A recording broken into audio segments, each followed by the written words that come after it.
What up, everybody, and welcome to Baz on Blades. My name is Baz, and I talk about blades, and today we're not talking about blades, although we're going to go into this video talking about a blade because I've had multiple requests from viewers that when I'm doing non-knife related subject matter, if I could just show the knife that I'm carrying. So today, what we're carrying is the Gonzo Firebird FH61. This is a fabulous little EDC knife from Gonzo Firebird. Love them or hate them. It is a sub 3-inch sort of tanto clip point blade shape, very thin behind the edge and slicey. G10 handle scales here, stainless small parts, stainless deep carry pocket clip. It is on a bearing pivot system, and it is a rocket ship of a little flipper. $26 for these guys. It's an original design from Gonzo. It's a cool little knife, compact handle. You can see in my medium hands, it's almost like a J-frame type of grip where your pinky is barely holding on, but you've got the forward finger choil. Go right up there, you've got a full grip, and you are super close up to the cutting edge and can do some serious detail work. The Gonzo Firebird FH61. Look in the description section of this video for a link to my review of that knife.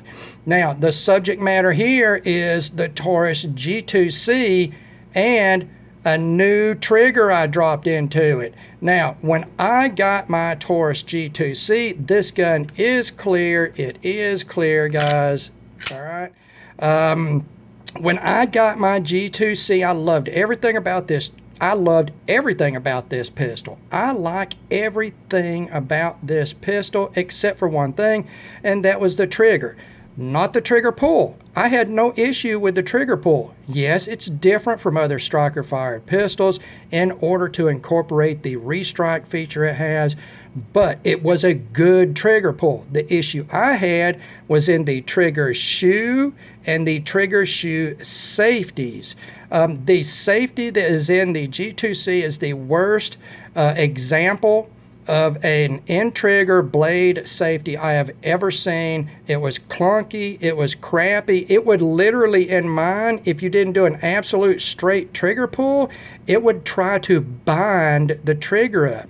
Other users were actually breaking these inserts, these safety inserts, because they would bind up when they were shooting. They would break them. It would render the gun inoperable. No, it's not an issue with all of them, but in some instances, because of tolerances, it could be more or less of an issue. Mine was pretty bad. I still shot the pistol well, but I didn't want it to break on me down the road. So I started researching, and everywhere I went, I kept seeing the business name, keep tinkering, keep tinkering, keep tinkering over here, keep tinkering over there. And I looked into it. Keep Tinkering is a one-man operation. We've got a man there that has designed an entire line of replacement triggers for the G2c, guys. And what his triggers do is they take out a lot of the travel. All right. He's got two different models. One is a single action, double action that keeps the restrike capability, and I think it takes out about 30% of the overall travel of the trigger. The other series is a single action only. That's what this is. It eliminates 40% of the travel, and it does away with the restrike capability. This pistol no longer has restrike capability, so if I have a dud primer, I'm going to have to tap rack and clear that and then go back to pulling the trigger. But there is so much that this trigger does. Now, in the single action only version, which is what I've got here, I'm going to show you exactly what it does. Now, before I do that, I want to say to every one of you that are already thinking, why didn't you do an install video, Baz on Blades? Baz on Blades, your channel sucks. You don't do install videos. Well, you know what? I can't disagree. My channel does sort of suck sometimes, and I can't do install sort of videos because I don't have the ability to edit. And I'm going to tell you right now, I have never totally disassembled a pistol before. I've field stripped all kinds of pistols for cleaning, but I've never totally disassembled, and you have to basically totally disassemble this pistol. You've got to drive all 3 of the frame pins out. You've got to take the sear group out. You've got to pull the whole trigger group out. Then you've got to drive the pins out of the trigger shoe itself, replace that, reinsert the trigger spring, put everything back together, get those pins back in, and you know what? Reaching around a tripod, trying to do that would have proved damn near impossible. This pin right here, it took like 30 minutes to drive that pin out. It is so tight, so tight. And it's a 1/16 punch. I was using old 1/16 drill bits and broke one and bent the other getting it out. Thank God it went back in easier. Now the install itself, not a huge deal. There's a couple of things you have to keep in mind, but Keep Tinkering has an excellent video totally breaking down the disassembly, install, and reassembly for his triggers. I couldn't do it any better than him, so I'm not going to worry about doing an install video. Now, Baz on Blades, what is up with that tape with those black marks on it? Well, that is the new trigger pull on this G2c. Now, I do not have a stock G2c here, but I do have my G3 here.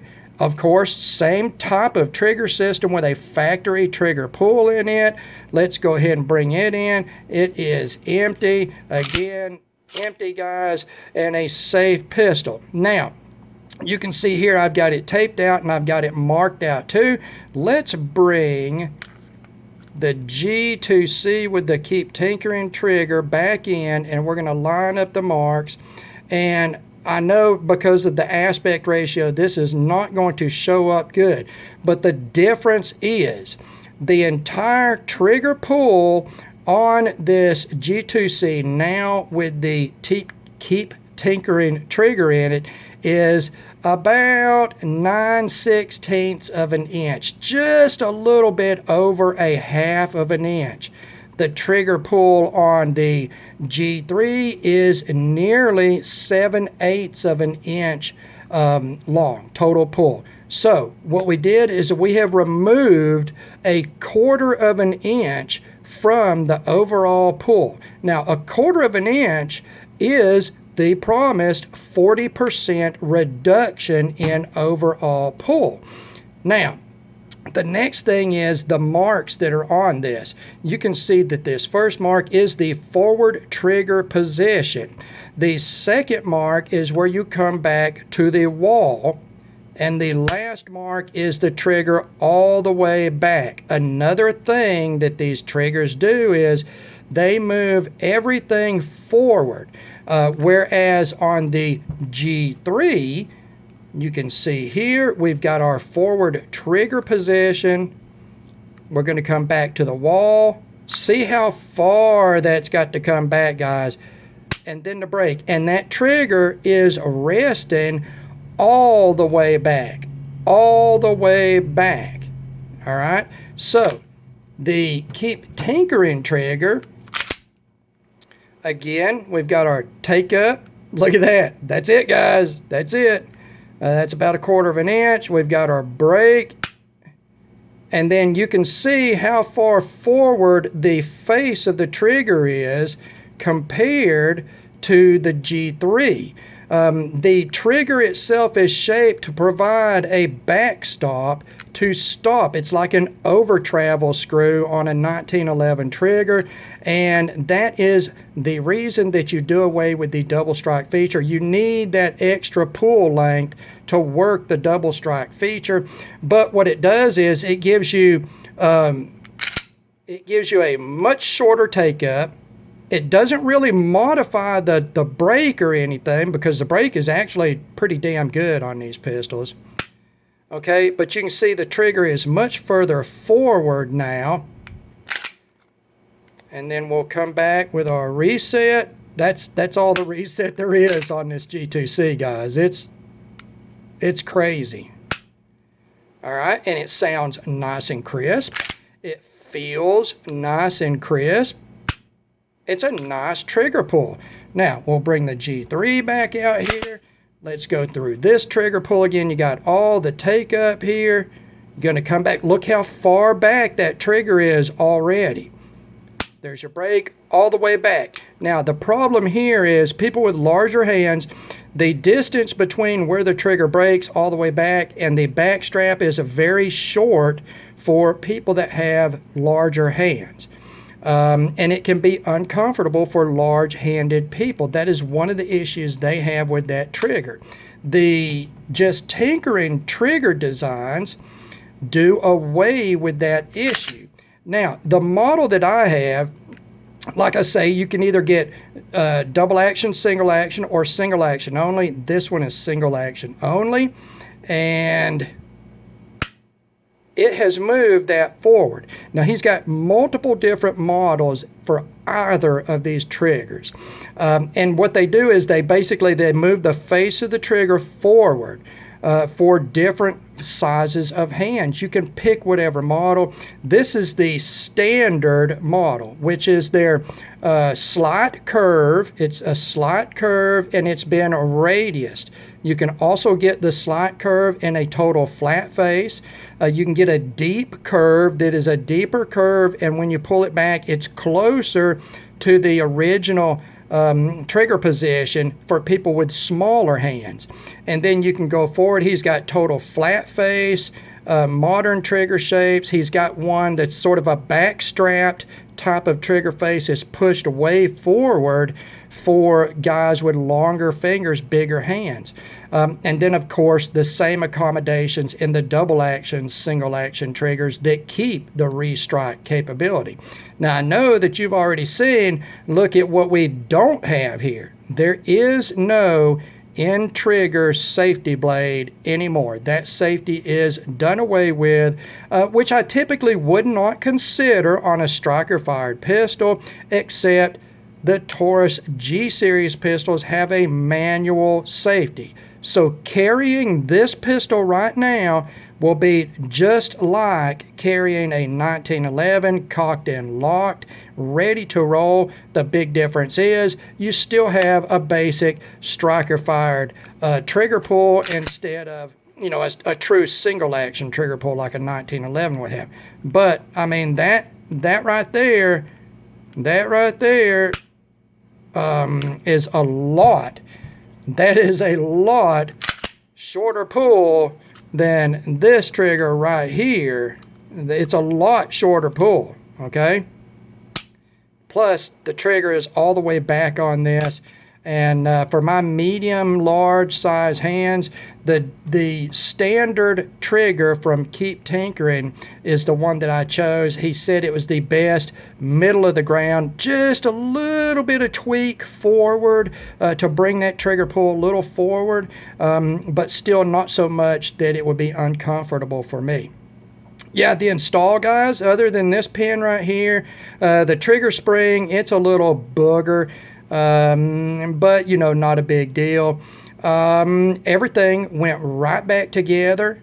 You know, I kept his installation video in front of me. I rewatched some parts.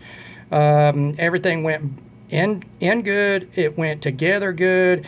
Function checked it. Safety worked. Here is your take up with the safety. That's your take up right there now, guys. Compared to the G3,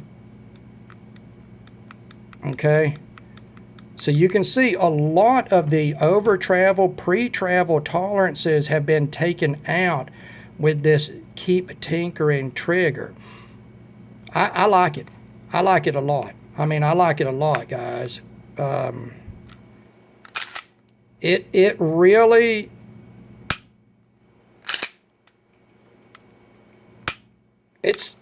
yeah, I took it out and I shot it, function tested and shot it. Put one round in a magazine, shot it to make sure everything was good, doing good, and then ran a couple of more full magazines of briskly paced fired rounds through it with zero issues at all. Everything still functions on the gun. I didn't have really any problems with the changeover at all. I think it's just, I'm going to pull that tape off, guys. Here, let's pull the tape off of both of these right now, and we will line up. There is the difference in the trigger pulls. You can see that not only is the overall pull much shorter, 1/4 of an inch shorter, guys, but the whole pull has been moved forward. I mean, from the beginning of the pull, the take up to the wall, the break here, to the fully pressed position, everything has been moved forward, and that is going to be a lot more comfortable for a lot of shooters. That is one of the biggest complaints about the Taurus G series pistols, is that they break so far to the back. And you know what? It's just got to be that way to a degree to accommodate the restrike capability. The reason you can take 40% out on this trigger is you lose that restrike capability. Now, Keep Tinkering still has the single action, double action triggers.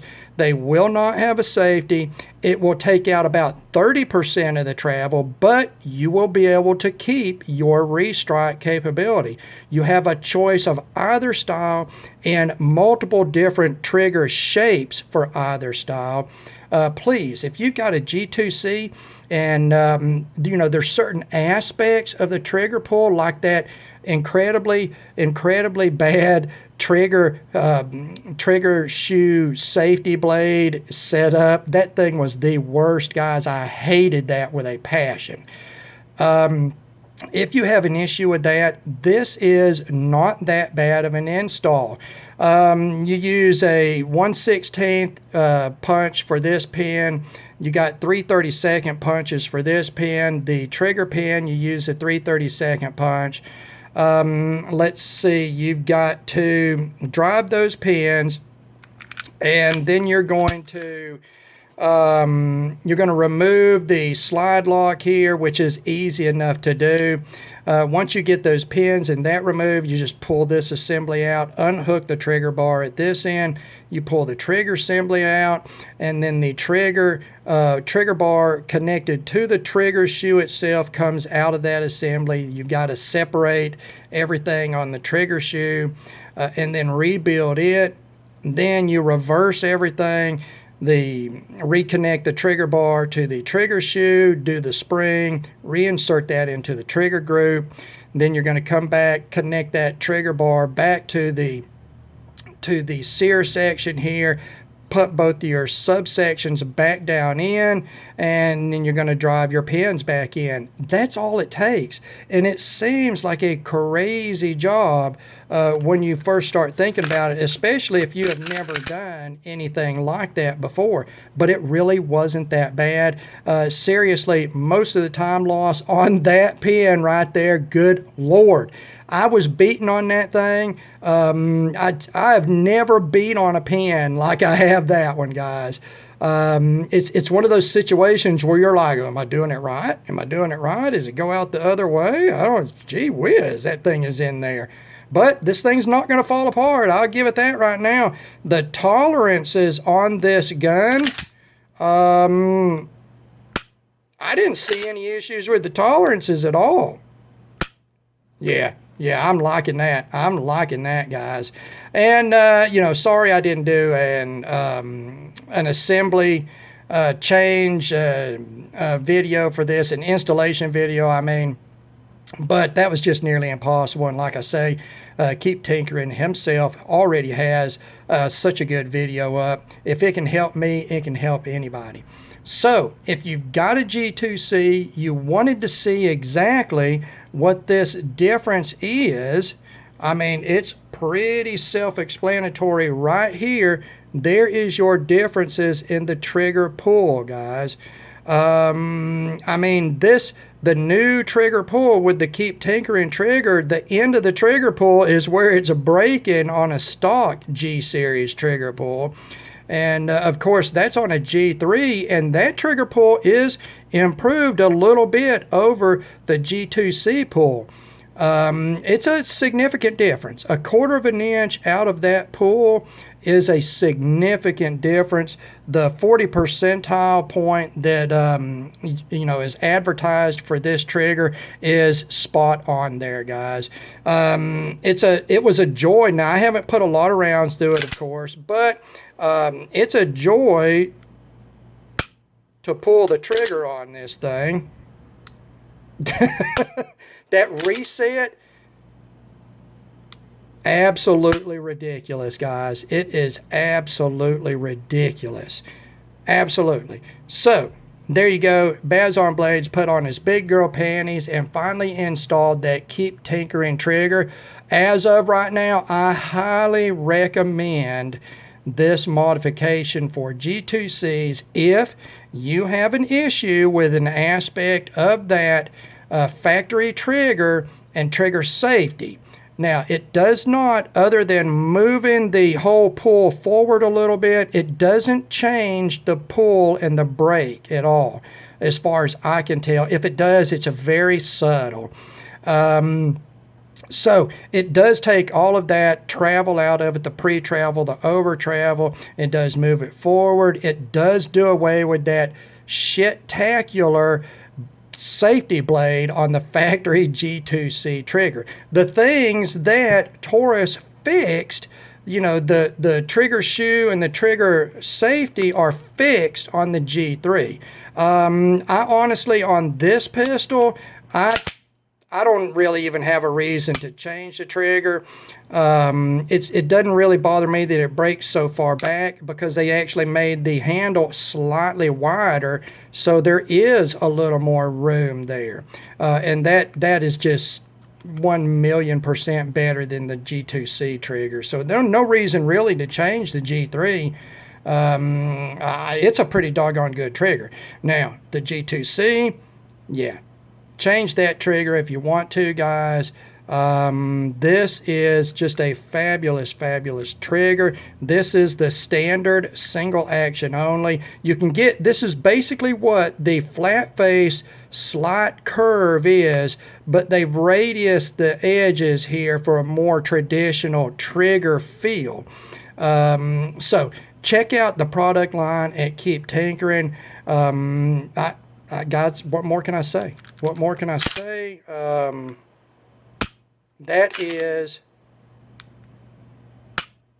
That's a huge, huge improvement. I mean, look at that. That's the difference in the pulls right there. All you've got to do is change that one part. It's $30. It's like $30 or $32 for the trigger. Okay? It doesn't take hardly any tools to do the change. If you watch his installation video, it's simple to do, guys. If Baz on Blades can do it, anybody can do it. As always, thank you for taking the time to watch one of my videos. God bless all of you, and we will talk to you again.